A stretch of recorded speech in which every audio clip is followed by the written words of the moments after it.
नमस्कार friends, mass communication basic tutorial class में मैं अंशु सिन्हा आप तमाम लोगों का फिर से स्वागत करती हूँ।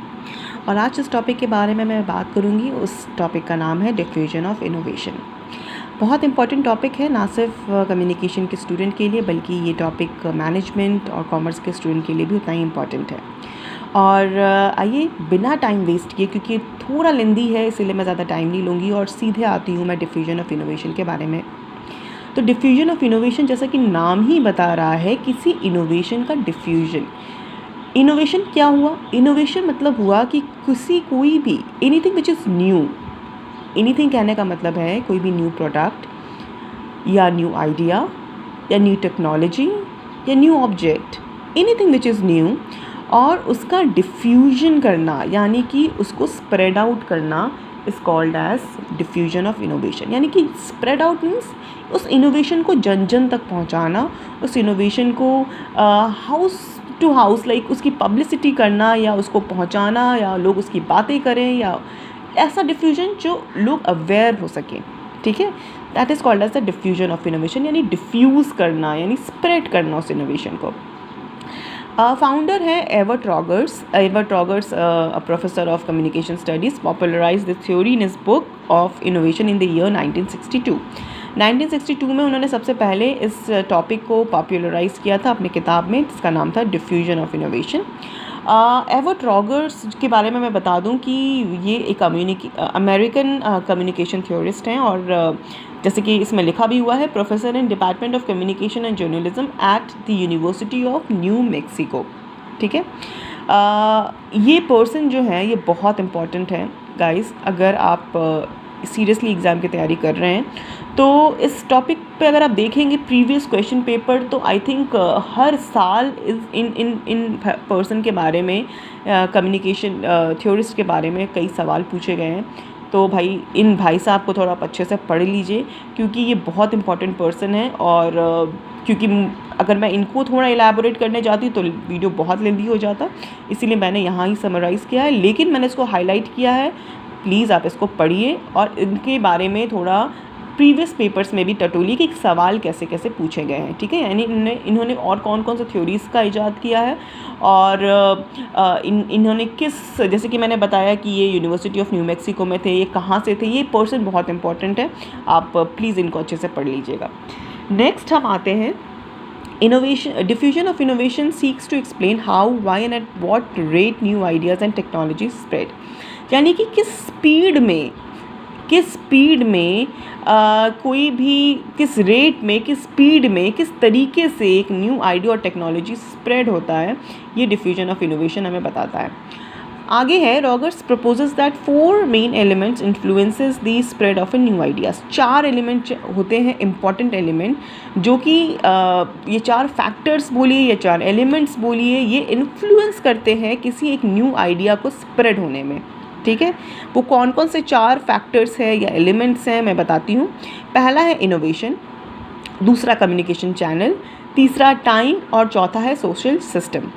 तो इनोवेशन कहने का मतलब है कि new idea, product, technology, object किस तरीके से कोई भी नया मार्केट में क्या लॉन्च हुआ है, ये इनोवेशन के बारे में बताता है। यानी कोई भी चीज़, कोई भी गतिविधि, कोई भी नई गतिविधि, कोई भी नई टेक्नोलॉजी, नया इनोवेशन, ठीक है, नया वैक्सीन का इजाद जिसका सब लोग, पूरा देश, पूरा विश्व इंतज़ार कर रहा है। तो कुछ भी anything which is of new, एक आइडिया भी हो सकता है नया इनोवेशन। ठीक है, कम्युनिकेशन चैनल, ऑब्वियसली एक इनोवेशन हुआ है तो इनोवेशन को जन जन तक पहुंचाने के लिए एक मीडिएटर की ज़रूरत होती है, कम्युनिकेशन चैनल की ज़रूरत होती है, जो उस इनोवेशन को हम तक पहुंचाता है, आम लोगों तक पहुंचाता है। और वो कम्युनिकेशन चैनल एक मैसेंजर की तरह वर्क करता है। और इनोवेशन को हम कैसे लोगों तक पहुंचा पाएंगे? ऑब्वियसली किसी एक डॉक्यूमेंट्री शूट करके, अपने टीवी पे एडवर्टीज़मेंट देकर, सोशल मीडिया के थ्रू, एसएमएस के थ्रू, या वर्ड ऑफ माउथ के थ्रू। यानी एग्जांपल के तौर पर ये आईफोन 11 प्रो मार्केट में लॉन्च हुआ। इस 11 इनोवेशन है, ये न्यू इनोवेशन है एप्पल फ़ोन का। मुझे लगता है 12 प्रो अभी तक नहीं आया है। तो फ़िलहाल 11 प्रो जैसे ही मार्केट में लॉन्च हुआ था, भाई मैं पहले बता दूं कि ये मैंने नहीं ख़रीदा है, मैं 11 प्रो ख़रीदने की मेरी औकात नहीं है, ये मुझे मेरे हस्बैंड ने गिफ्ट किया था। तो उन्होंने इसको मुझे गिफ्ट किया, उन्होंने मुझे ये ख़रीदा था। तो ये क्या था, एक नया इनोवेशन था, और जो कि उन कम्युनिकेशन चैनल के थ्रू, यानी उस वक्त भी मुझे नहीं पता कि मैंने 11 प्रो का एडवर्टीज़मेंट देखा था या नहीं देखा था, बट लोगों के मुंह से सुना ज़रूर था कि भाई एप्पल का नया जो मॉडल है वो लॉन्च हो गया है, विच इज़ 11 प्रो। तो मैं ये एप्पल फ़ोन क्या है, मेरे हिसाब से एक पीयर प्रेशर फ़ोन है। जो लोग अपने सोशल स्टेटस सिंबल बढ़ाना चाहते हैं, दैट ये फ़ोन उन लोगों के लिए। मैंने पहले कभी एप्पल फ़ोन नहीं इस्तेमाल किया है, तो ठीक है, अब जब आ ही गया then I appreciate that also.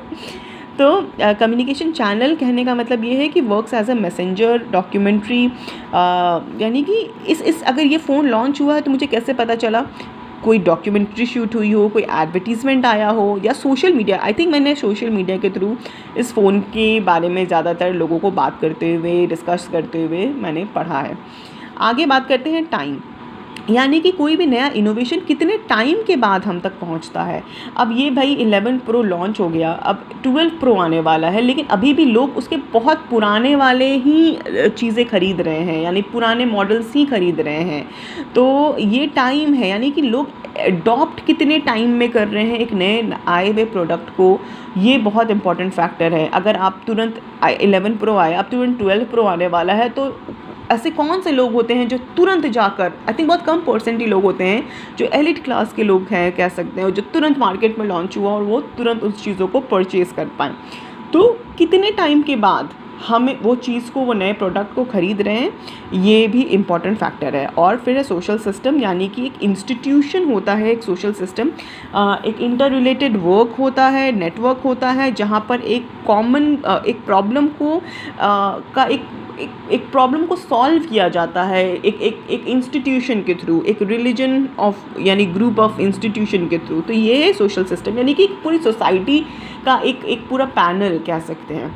अब आइए हम बात करते हैं एडॉप्टर कैटेगरीज़ के बारे में। ये बहुत इंपॉर्टेंट है, यानी कि उन्होंने बताया है कि किस तरीके से एडॉप्टर्स जो हैं वो किस तरीके से किस तरीके के एडॉप्टर्स होते हैं, यानी कि कितने तरीके के परचेज़र होते हैं, बायर्स होते हैं, वो एक नए इनोवेशन को कौन से यूज़र्स होते हैं, ठीक है, उनके परसेंटेज वाइज मैंने यहाँ पर, यानी उन्होंने बताया है और मैंने उसको डायग्राम के थ्रू ड्रॉ किया है। थोड़ा गड़बड़ भी हो गया है, लेकिन काम चलाना पड़ेगा आपको, और कोई ऑप्शन नहीं है। तो चलिए एडॉप्टर्स कैटेगरी के बारे में बात करते हैं। पहला एडॉप्टर है इनोवेटर्स, ठीक है, इसका परसेंटेज है 2.5। अब भाई इनोवेटर कौन होते हैं? अब सोचिए कोई एक नया प्रोडक्ट मार्केट में लॉन्च हो, एक नई कार, ऑडी की एक नई कार मार्केट में लॉन्च हुई है और नया मॉडल मार्केट में लॉन्च हुआ है, तो ये कितने परसेंट ऑब्वियसली लोग होंगे जो एक तुरंत आई मॉडल को उन लोग ख़रीदेंगे। एक मैंने पहले ही बोला कि एक बहुत ही 2.5%, यानी कि ये लोग ट्रेंड सेटर्स होते हैं। बिना किसी फीडबैक को जाने, बिना बहुत ज़्यादा रिव्यू देखे, बिना बहुत स्टडी किए, ये लोग जो होते हैं, ये लोग ये लोग कह सकते हैं रिस्क टेकर्स भी होते हैं, ट्रेंड सेटर्स भी होते हैं, जो इमीडिएट बायर्स होते हैं, ये तुरंत ख़रीदते हैं, ठीक है, क्योंकि इनका एक सोशल स्टेटस होता है, ये अपने स्टेटस में अपग्रेडेशन चाहते हैं और इसके लिए ये बिल्कुल भी देरी नहीं करते हैं। तो ये 2.5% होंगे ऐसे लोग जो कि आई थिंक ये शायद उस वक्त ये परसेंटेज हो, मैं इसको क्रिटिसाइज़ नहीं कर रही हूँ, मगर मुझे लगता है कि इसमें कुछ वेरिएशन ज़रूर हुआ होगा। ये 2.5 मुझे लगता है कि अब काफ़ी ज़्यादा बढ़ गया होगा, क्योंकि अब बहुत ऐसे लोग हैं जो आई थिंक उनकी परचेसिंग कैपेसिटी बहुत ज़्यादा बढ़ गई है और ये चीज़ों को बहुत जल्दी ख़रीदते हैं। आइए next is like early adopters.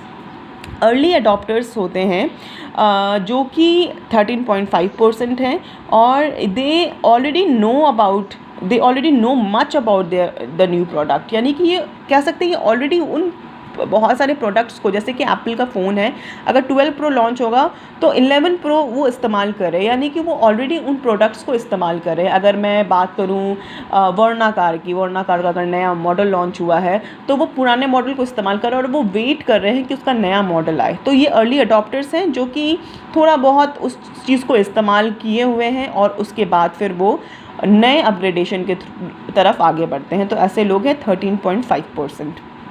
Next is early majority. तो अर्ली मेजॉरिटी का है 34%, और ये लोग ऐसे होते हैं जो कि पहले चीज़ों को देखते हैं, वेट करते हैं, उसके दाम को थोड़ा सा फॉल होने का इंतज़ार करते हैं किसी भी सामान को ख़रीदने से पहले। यानी कि कह सकते हैं कि वो पहले अच्छे से उसको इस्तेमाल कर लेते हैं, उसके बाद फिर। अच्छा, मैं एक और चीज़ यहाँ पे बता दूँ कि अर्ली अडॉप्टर्स में मैंने एक चीज़ मिस कर दिया जो बहुत इंपॉर्टेंट है बताना, कि ये जो अर्ली अडॉप्टर्स हैं ये ओपिनियन लीडर्स होते हैं, ठीक है। इनको हम ओपिनियन, मैंने कहा ना ये लोग ओपिनियन लीडर्स होते हैं, यानी कि ये लोग जो ऐसे हैं थोड़ा बहुत फीडबैक में मार्केट में देखने के बाद फिर वो चीज़ों को ख़रीदते हैं, यानी कि ख़रीदने के बाद ये दूसरे को उसके बारे में बताते हैं। यानी कि ओपिनियन लीडर्स मतलब अपने ओपिनियन लोगों तक पहुंचाते हैं और उनको इन्फ्लुएंस करते हैं कि भाई तुम भी ये प्रोडक्ट्स ख़रीदो। एक बार खुद इस्तेमाल करने के बाद ये लोगों को इन्फ्लुएंस करते हैं उस प्रोडक्ट्स को ख़रीदने के लिए। तो ये बहुत इंपॉर्टेंट था जो मैं यहाँ पर मिस कर गई थी। तो early adopters are kind of opinion leaders. Early majority के बारे में बता दिया, मैंने आपको अभी बताया कि ये थोड़ा इंतज़ार करते हैं और वेट एंड वॉच वाली सिचुएशन रहती है। थोड़ा फीडबैक देख लेते हैं, मार्केट में उसका क्या असेसमेंट है वो देख लेते हैं, थोड़ा दाम गिरने का इंतज़ार करते हैं और उसके बाद ख़रीदते हैं। उसके बाद हम बात करते हैं late majority. Late majority is 34%, और ये थोड़ा कह सकते हैं कि लेट मेजॉरिटी वाले जो हैं वो थोड़ा पीछे चलते हैं, यानी कि वो किसी भी नए प्रोडक्ट को बिल्कुल तुरंत इस्तेमाल करने से बचते हैं। उनका बजट को देखते हैं, पहले अपने बजट को टटोलते हैं, उसके बाद उसके पूरी असेसमेंट करते हैं कि ये मेरे बजट के हिसाब से ये सारे मेरे फीचर्स जो मेरे लिस्ट में हैं, जो मैंने सोचा है, वो उसको मैच कर रहा है या नहीं कर रहा है।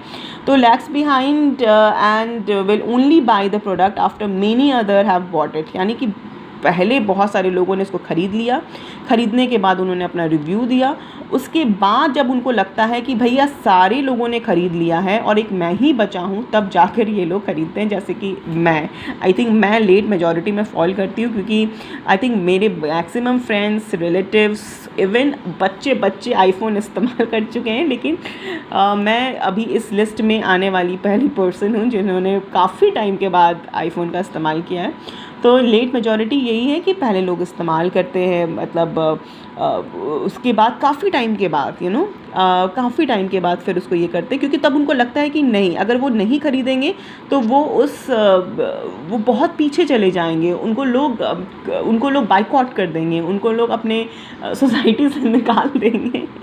तो ऐसे लेट मेजॉरिटी का सिचुएशन है। वैसे मैं मजाक कर रही थी। लेट मेजॉरिटी में ये ज़रूर है कि वो इसलिए ख़रीदते हैं ताकि सोसाइटी का एक्सेप्टेंस उनके साथ बना रहे और वो आइसोलेटेड ना हो जाएं इस भीड़ में, इस कंपटीशन में। और भैया ये 16% लैगर्ड्स से बहुत सारे ऐसे हैं जिनको मैं जानती हूँ जो लैगर्ड्स में फॉल करते हैं, और ये इनको इनोवेशन पसंद ही नहीं है। 16% को डज़ नॉट लाइक इनोवेशन और चेंज, इनको चेंज नहीं चाहिए। वो अभी भी नोकिया वाली जो छोटी वाली मोबाइल है वो उसी में खुश हैं, वो वही इस्तेमाल कर रहे हैं। उनको नई टेक्नोलॉजी, नए इनोवेशन में कोई इंटरेस्ट नहीं है, और अगर वो ख़रीदते भी हैं तो एक दशक के बाद ख़रीदते हैं, जब उसकी प्राइस ऑलमोस्ट घट गई हो, आधी हो गई हो, या तो वो मार्केट में अब ख़त्म होने वाला हो, यानी कि अब वो बिल्कुल विलुप्त होने वाला हो, तब ये लोग जागते हैं और ये लोग चीज़ें ख़रीदते हैं। तो आई गेस आपको ये चीज़ें समझ में आई होगी। मैंने थोड़ा हंसी मजाक में आपको डिफ्यूजन ऑफ इनोवेशन बताया। अगर थोड़ा लाइट नहीं रखती तो शायद आपको चीज़ें समझ में नहीं आती।